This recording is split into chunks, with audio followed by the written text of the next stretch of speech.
Welcome friends. வாங்க இன்றைக்கி நம்ம சப்பாத்திக்கு சூப்பர் டேஸ்டான சைட் டிஷ்ஷு ராஜ்மா கறி எப்படி செய்யலான்னு பார்க்கலாங்க. ராஜ்மா வெஜிடபிள் கறி எப்படி செய்யலான்னு பார்க்கலாம். இப்போ முதல் நாள் நைட்டே நான் ராஜ்மா தண்ணியில் ஊற வச்சிட்டேங்க. இது கூடவே ஒரு உருளைக்கிழங்கும் சேர்த்து வேக வச்சிட்டேன்.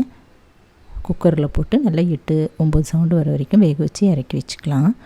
இப்போ சப்பாத்திக்கு மாவில் ஒரு 1.5 கப் அளவு மாவு எடுத்துகிட்டு உப்பு கொஞ்சமாக பட்டர் இல்லை கீ இது சேர்த்துட்டு வார்ம் வாட்டர் கொஞ்சமாக ஊற்றி நல்லா பிசைஞ்சு எடுத்து வச்சுக்கலாங்க. இது ஒரு அரை மணி நேரம் முன்னாடியே பிசைஞ்சு எடுத்து வச்சிடலாம். மூடி வச்சிடலாங்க.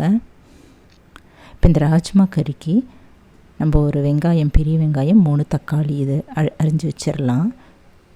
வெங்காயத்தை நம்ம மிக்ஸி ஜாரில் போட்டு பேஸ்ட்டாக அரைச்சி எடுத்து வச்சிடலாங்க. தக்காளியும் தனியாக பேஸ்ட்டாக எடுத்து வச்சுக்கலாம். இது கூட நம்ம எல்லா வெஜிடபிள்ஸும் சேர்த்துக்கலாங்க. நான் இன்றைக்கி கேப்சிகம் சேர்த்துட்டேன். இது நல்லா நல்லா வேக வச்சு இறக்கி வச்சுட்டேங்க.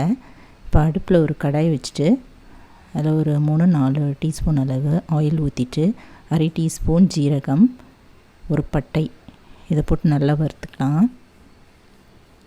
இது கூடவே வெங்காய பேஸ்ட் அதையும் போட்டு நல்லா வதக்கிக்கலாங்க. இது வதங்கினதும் 1 டீஸ்பூன் அளவு ஜிஞ்சர் கார்லிக் பேஸ்ட்டு சேர்த்துக்கலாம். இஞ்சி பூண்டு விழுது சேர்த்துட்டு நல்லா வதக்கிக்கலாம். இது கூடவே நம்ம ஒரு 1/4 டீஸ்பூன் அளவு மஞ்சத்தூள், தனி மிளகாய் தூள் 1 டீஸ்பூன், சாம்பார் பொடி 1 டீஸ்பூன் இதையும் சேர்த்துக்கலாங்க.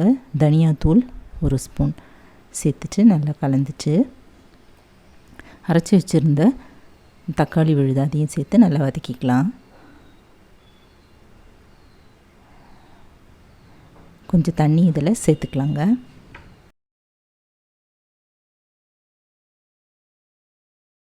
இப்போ இதில் 1 டீஸ்பூன் அளவு உப்பு சேர்த்துட்டு நல்லா கொதிக்க விட்டுடலாம். நல்லா கலந்துக்கலாங்க.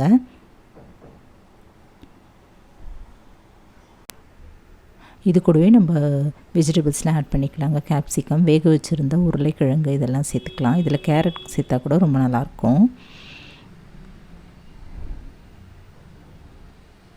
சேர்த்துட்டு கலந்துட்டு இது கூடவே நம்ம வேக வச்சுருந்த ராஜ்மா பருப்பு அதை இதில் சேர்த்துக்கலாங்க.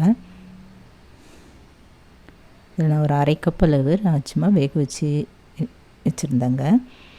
இதையும் நல்லா கலந்துட்டு உப்பு பத்தலைன்னா பார்த்துட்டு இதில் சேர்த்துக்கலாம்.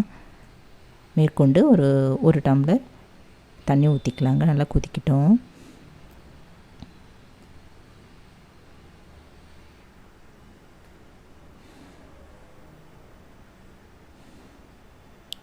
மூடி வச்சிடலாம். 10 நிமிஷம் நல்லா கொதிக்கிட்டோங்க. இப்போ நல்லா கொதிக்க ஆரம்பிச்சிச்சு.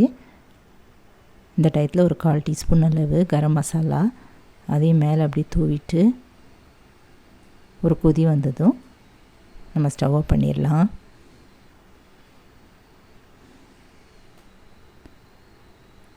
இப்போ நல்லா கொதிக்க ஆரம்பிச்சிருச்சுங்க. இது எக்ஸ்ட்ரா டேஸ்ட்டு கொடுக்குறதுக்காக நம்ம கடைசியாக இறக்கும் போது இதில் ஒரு 2 டீஸ்பூன் அளவு பட்டர் சேர்த்துக்கலாங்க. கூடவே மல்லித்தழை அதையும் கட் பண்ணி மேலே அப்படியே தூவிடலாம். நல்லா டேஸ்டான ப்ரோட்டீன் சத்துள்ள ராஜ்மா கறி, ராஜ்மா வெஜ் கறி தயாராகிடுச்சு. சப்பாத்தி, தோசை எல்லாத்துக்குமே இந்த சைட் டிஷ்ஷாக தொட்டு சாப்பிட்டா அருமையாக இருக்குங்க. எல்லோரும் விரும்பி சாப்பிடுவாங்க. நீங்கள் இது போல் ஒரு முறை செய்து பாருங்கள். இப்போ சப்பாத்தி மாவு, கோதுமை மாவு நல்லா ஊறிடுச்சு. இதை நம்ம இழிச்சிட்டு தோசைக்கல்லில் போட்டு சுட வேண்டியதாங்க.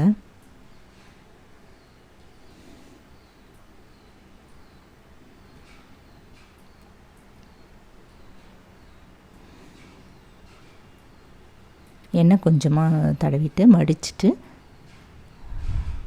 இழைச்சிக்கலாம்.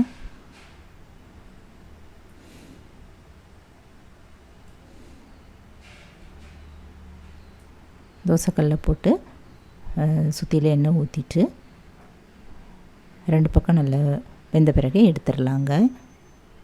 சப்பாத்தி இது போல் ஊற வச்சு ஒரு 1/2 hour நல்லா ஊற வச்சு செஞ்சால் நல்லா புசுன்னு சாஃப்டாக வரும். இது போல் உப்பியும் வருங்க. அருமையான இந்த ராஜ்மா கறி இந்த சப்பாத்தியோடு நீங்களும் ட்ரை பண்ணி பாருங்கள்.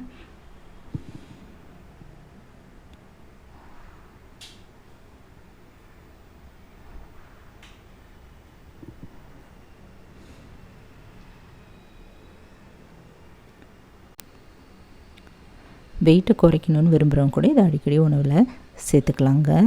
நிறைய சத்துக்கள் அடங்கிய இந்த ராஜ்மா வச்சு இந்த போல் ஒரு கறி நீங்களும் செய்து பார்த்துட்டு எப்படி இருக்குன்னு சொல்லுங்கள். இந்த வீடியோ பிடிச்சதுன்னா என்னுடைய சேனலான குக்கிங் வித் சித்ரா அன்பு சேனலை சப்ஸ்கிரைப் பண்ணிக்கோங்க. தேங்க்ஸ் ஃபார் வாட்சிங். நம்ம அடுத்த வீடியோவில் பார்க்கலாம். நன்றி, வணக்கம்.